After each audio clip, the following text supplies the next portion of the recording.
abin takaicin da yake cikin maganar nan cewa wutan nan fa daga makota aka zo ake kunna ta kowa yana gani abu yau har da yarabawa suke zuwa za su babbake mana gari ana gani rayuwar mu tana bijira ga hadari kullum gari ya waye fargaba tana karuwa sannan ba za mu kalubalanci wannan ba a dan da nake tsoron sa ba zan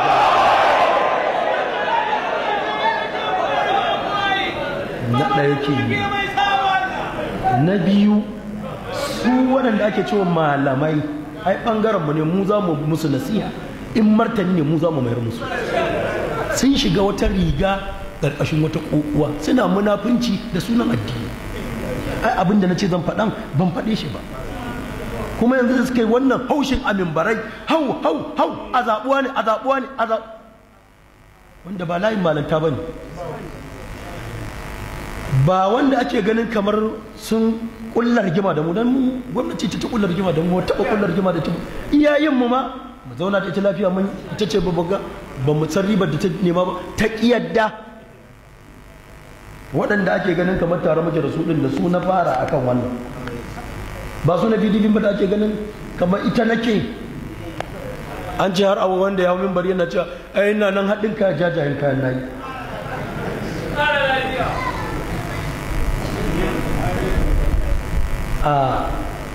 akwai wanda ya zo a manyan PDP ya same ni har gida don ku sani ba kowai za a faɗa ba ya ce aka kai magana kai da ina shiga rigin tsini irin wannan ai ba za ka san da zan shiga ba ya ce min yana da abin da zai ya gama ya ware na ɓangarorin addini ɓangaren adiriya yana son mu yarjejeniya in tallata shi yabo wannan kaso na kadiriya ba da wanda ne shawara balle wani ya ce yi ko kakai ta ki agun na ce mai kamun afuwa a duk karatun da ne ba babin talla da haka ban sanya ake yi zuwa yau kwandala bai ban ba kuma na fi jin daɗin haka ba karibin da na ce duk abin da za ka yi wa Allah ka yi ina mai addu'a duniya ta ce wannan PDP haka muka da ɗaya daga cikinsu APC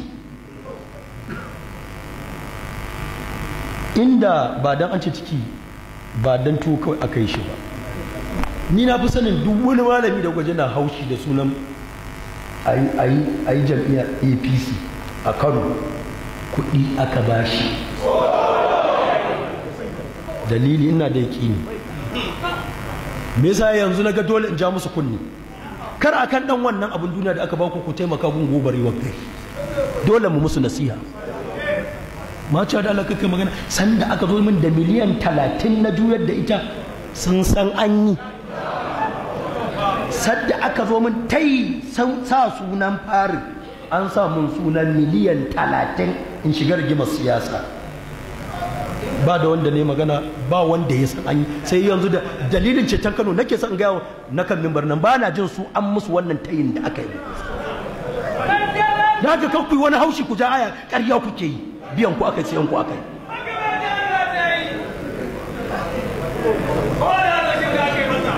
sa sunan fari da haka wannan haushi da kuke yi ku dubi Kano ku dubi maslahar Kano ku dubi al'umma ku ji tsoron Allah ku tuna gamuwa da shi duk abin da aka baku za ku mutu ku bar shi ko ya ƙare ya bar ku ƙarshe ku zama ƙasa ku wuce kamar ba a yi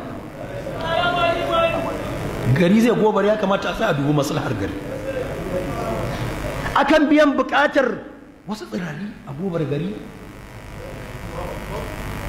kowa na kallon abin nan yadda ya faru kowa na ganin yadda aka juya abin nan kowa yana gani muna bin abin nan daki duk mun ga ya faru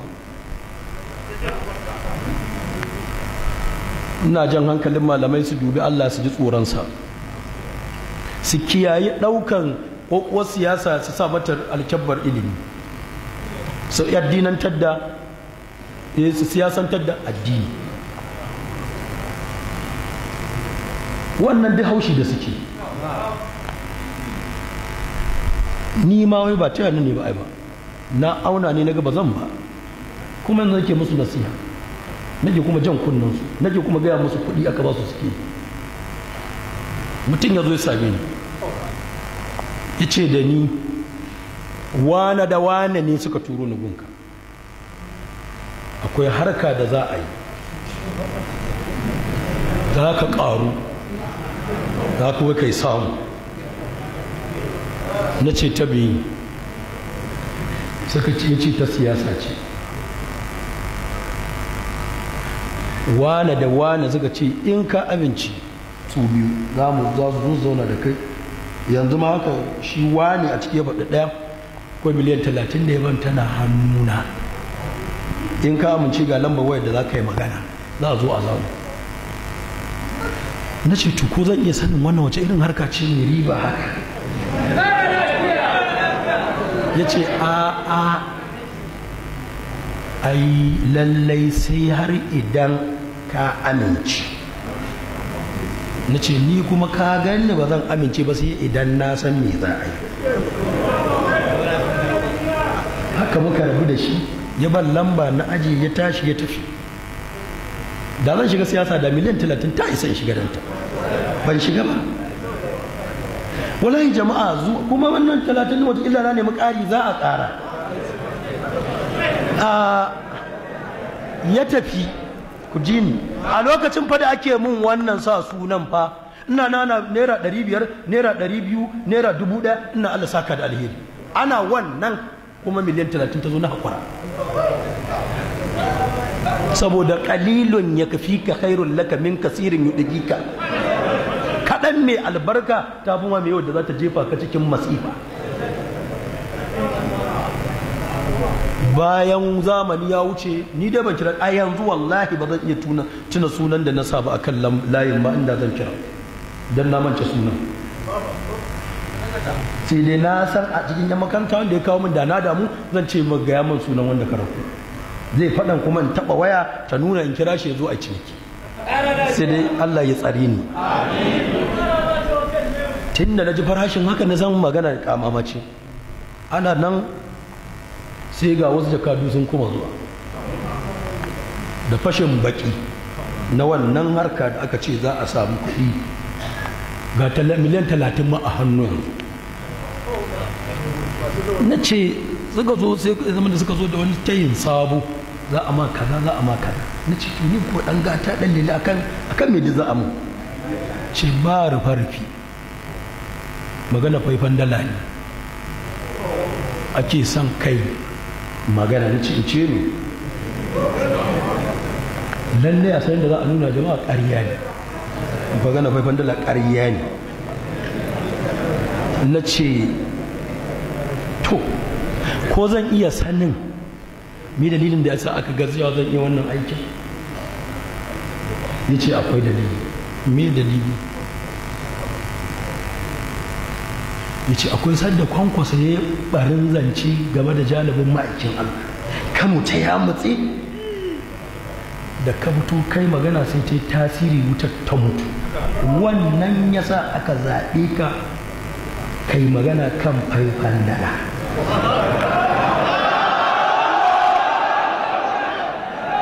na ce haka aka yi? ya ce na ce masa to inda matsalar take wataƙila ba ku taɓa Kwankwasa kun yi magana da shi ba akan maganar wannan jawabai da a gwamnatinsa. da zai gaya muku bai sa ni ba, bai san zan yi ba, ban yi dansa ba, kawai Allah ne masa yaƙi, yana kwance kuma ta kan magautansa. 'yan adawarsa su suka zo min yanzu malam a zagi annabi, duk garin nan tsoro ya hana malamai magana,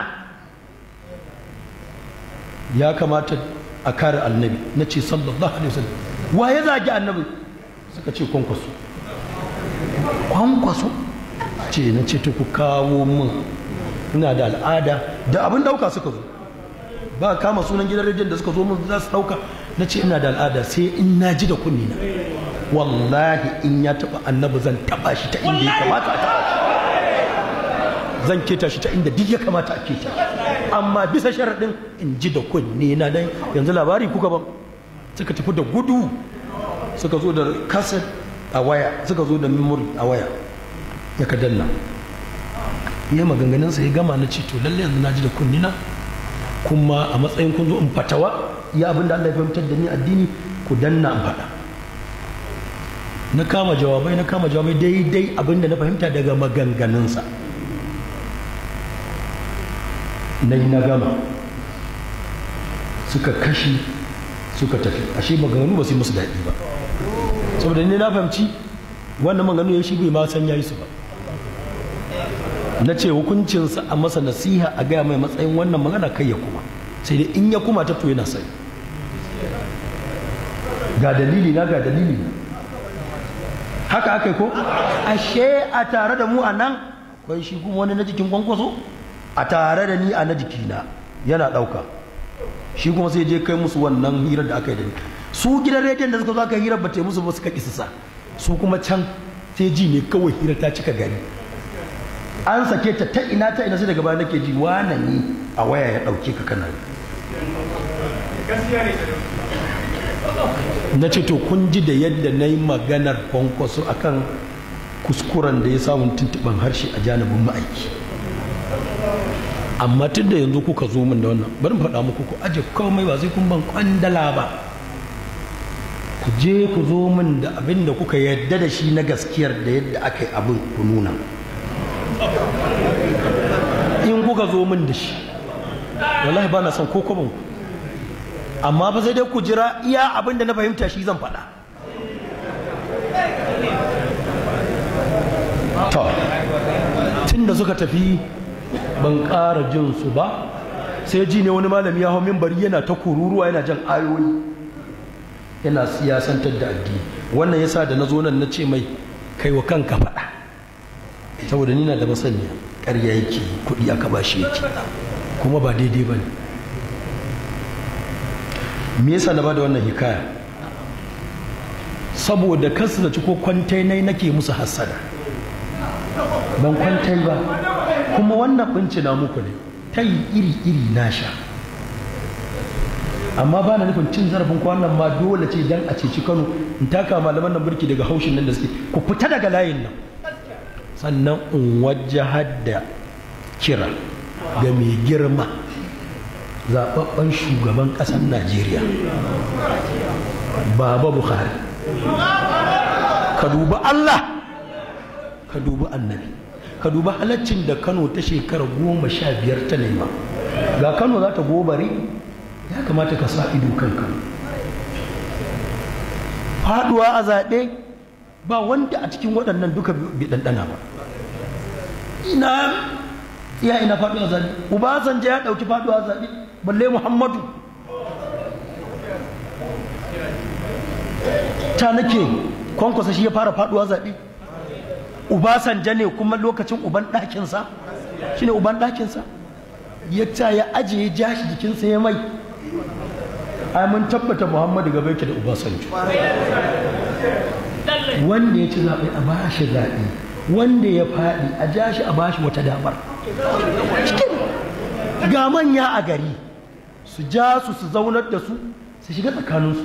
In wata kukuwa ake ganin za ta biyo baya, ai sharaɗi, wanda ya ci a bashi kujera, wanda ya faɗi a bashi ya ji da wannan, wani tashin tashina a jingine ta gefe a batta, dan gari ya zauna lafiya. Kai kuma Malam Muhammadu Baba Buhari, jashi ba shi wata damar a can tare da kai. Kano ta rayu, abin da ya kamata kai wa Kano kenan, ba ka sa ido wannan wuta tana ruruwa, ana ta wasa makamai, ana ta safarar jama'a suna shigowa Kano. Yau har Yarabawa suna ta dakako mana, ana ta barazana ga rayuwar mu. Fargaba tana ta karuwa a zukata. Me zai faru zaben da yake tafi? Ko ana ta jin maganganu na alfasha. To naga ko za a ji ko ba za a ji ba in sauki. Ku kun san ba yadda za a yi abin da bai ritsa da jama'a ta ba. To dan me za a ce kan magana wannan kuma magana wajibi ce a ita. Allah shi ya faɗa inda ta'ifatan min al-mu'minina qatatalu fa aslihu bainahuma wa in bagati dayuma al-ukhra فقاتلوا التي تبغي حتى تفيء إلى أمر الله فإن فاءت فأصلحوا بينهما بالقسط وأقسطوا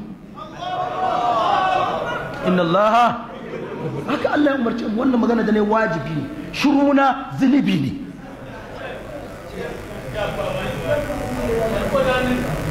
kalmar kaɗai za ta warware matsalar nan ya dace kai shiru a kai irin abin da kanan nan ta yi a kula da abu ɗaya da nake zan baba Buhari ya kalla da aka yi zaɓensa miliyan da rabi ya samu ƙuri'a PDP ƙasa da rabin miliyan ta samu to idan ya tambaya ina ƙuri'un PDP suke suna fa bantansa shi suka zubawa dan yanzu a APC ina wannan ƙuri'un sun bata babu su ashe da ƙuri'un PDP a samar da shi dan yanzu gashi APC ba ta da wannan ƙuri'un ma'ana PDP sun janya nasu da suka bashi to yanzu ko PDP aka afkawa ƴaƴanka aka afkawa da suka baka ƙuri'a ka samu wannan nasara da ya kamata ka faranta musu ka ji kansu ka kyautata musu ba ka bar gari ya gogare ka mata a kalli wannan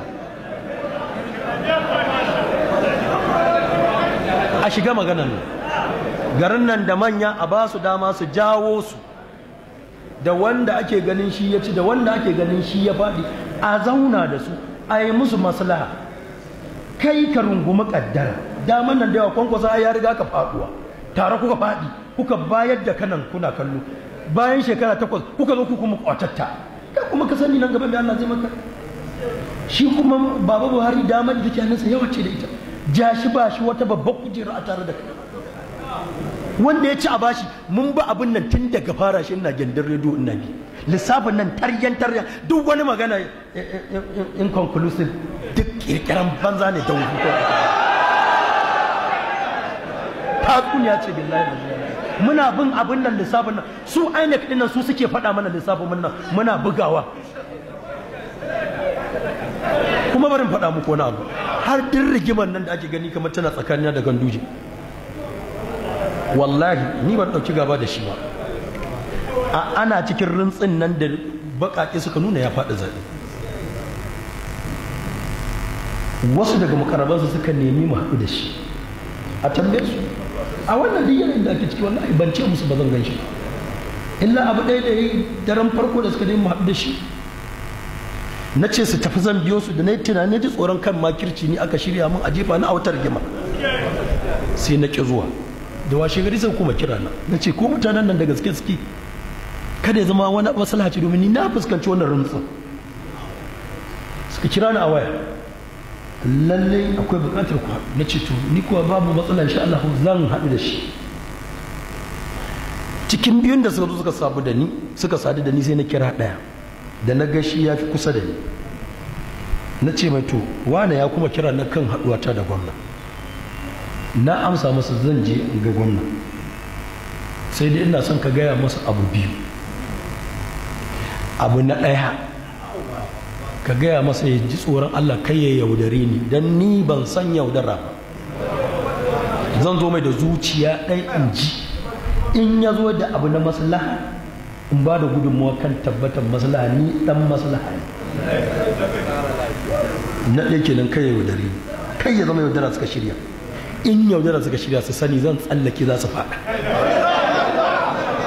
na biyu ka gaya masa ba zan je gidan gwamnati ba don komai ba saboda yanzu a ganna a nan a je a haɗa ni rigima da ɗaya ɓangaren da ni ban ma san me na je yi ba a matsayinsa na shugaba ce na son gani na ban ma san akan me zai ganna ba a zuwa kunnan wata wutan ce zan gan shi a wani guba gidan gwamnati na ce ka san me yasa da na gan shi na gaya wanda muke magana ya ce sai ka faɗa jiya ai ya ce mun kira wai ka kakashi na ce ƙwarai ban kunna ta ba sai 3 dare ce mun ta kira me yasa yanzu ne da na gan shi ce na fuskanci akwai rigima a Kano a harkar zaben nan ni ina son in ba shi shawara in mun haɗu da shi ya dubi Allah in ya faɗi zaben nan kar ya ba da gudunmawa gun fitina Allah zai iya musanya masa da abin da ya fi wanda ya rasa in ya tawakkali. Kuma duk da yadda ake gani na dai ba wata ala a zahiri gani ake yanzu ba dan kamar da ni da Kwankwaso Hassan da Husaini muke, na ce amma akwai mutuntawa wadda tunani na in har na samu yadda nake so gunsa ya karɓi nasihata, nake gaya wanda muke magana, na ce wallahi gun Kwankwaso zan wuce kai tsaye, ban taɓa sanin hanyar gidan Kwankwaso ba, amma in na ga Ganduje ne mai nasihar nan ya ɗauka bayan abu ya fara wannan turnukun kafin a soke zaɓe ma, na ce to zan wuce gun Kwankwaso roƙe shi alfarma ku isu da nasarar da kuka yi dan Allah, ba ku babu bawan Allah nan kan duk wani abu da ya wuce a baya, ku rufe shafi ku kawai aiki talaka ki su ka a buɗe rigingimu, a tambayi wanda muka yi magana na masa wannan tun ba a soke zaɓe ba, a tambaye shi na ce ka gaya masa wannan shi yasa. amma yanzu shi kansa in aka gaya mai an ganni da Ganduje ba zai taɓa yadda da ni ba, amma yanzu ya yadda da ni saboda ya jarraba ni, ya san ba na shiga rigimar siyasa kuma kaifi ɗaya ne. ina gaya maka zai min alfarman nan a kashe wutan nan, shi Ganduje ya mun wannan, shi ma ya mun wannan, na ce ka gaya masa ina gaya masa zan zauna da shi a musu maslaha. rayuwa haka take, da a liƙa suke yanzu al'amura suka shiga tsakaninsu, fitinarsu garari ne ga rauka. maganar da ake ta yi wanda muke jin wayoyi marasa daɗi, wasu ne suke son sai an kaskanta Kwankwaso, su kuma muna musu nasiha, ɗaukaka ta Allah ce. Rigimar ku da Kwankwaso siyasa ce, ba soja bane shi, ba sojoji bane ku. A akwatu za ku nuna isar ku gare shi, ku kaskanta shi. Cewa kun taru guɗe ya galaba da ku, wannan wani abu ne daga Allah. Kin yadda ku da wannan hasada ake ce mai, sai ku sake tarar gaba. Amma dan kun kunna wuta an saki sojoji sun kama harbe-harbe, ku kuka yi, kun zama jarumai. Har gobe shi za a kalla jarumi dan kun taru guɗe ya kada.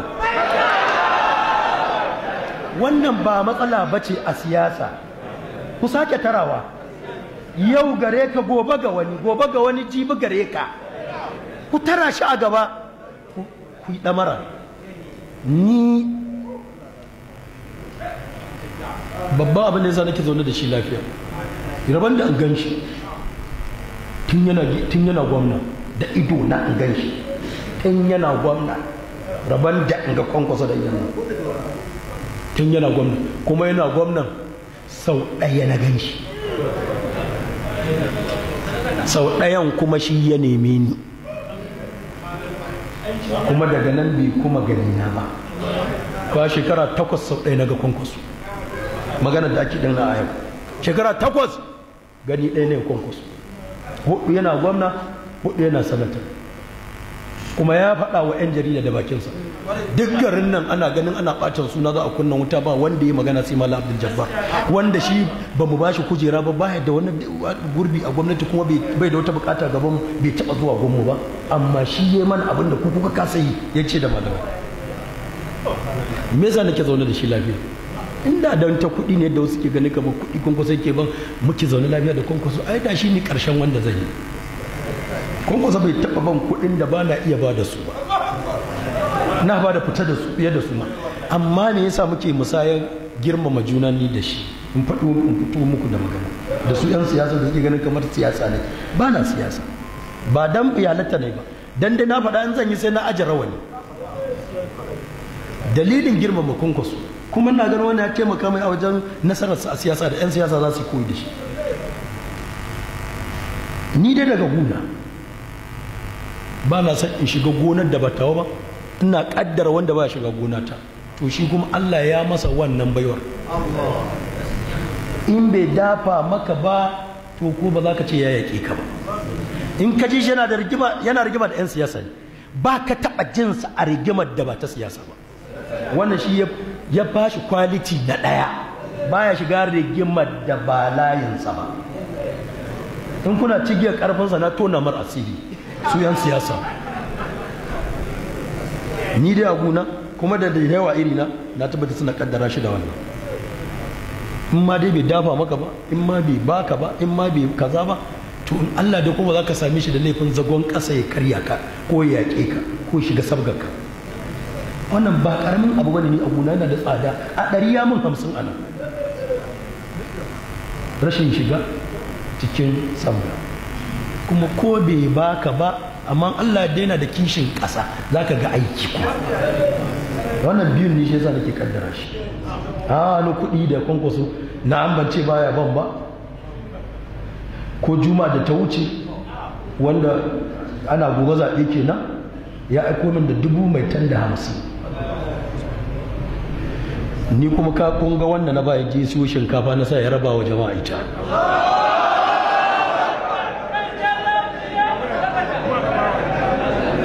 Saboda haka wannan ni shine sirri na. Idan masu cikin siyasa nake yi, to na fito musu da hakika. Duk dan siyasar da yake son mu zauna lafiya da shi ya mun abubuwan nan biyu da kanku sai ke mu mutunta na baya shiga layi na, kuma ina gani a ƙar. Nasihar mu ita ce wannan, wajjahar da ita ga gwamnatin Kano, ki duba Allah ki rungumi kaddara. Wajjahar da ita ga wanda suka yi nasara, ku duba Allah, bawan Allah nan kar ku bi shi da wani biye-biye. In kun galaba kan shi ku bar shi kawai ya ji. Roƙonmu ga mai girma shugaban ƙasa, ka sa baki ai adalci, ka sa baki wutan nan a kashe ta.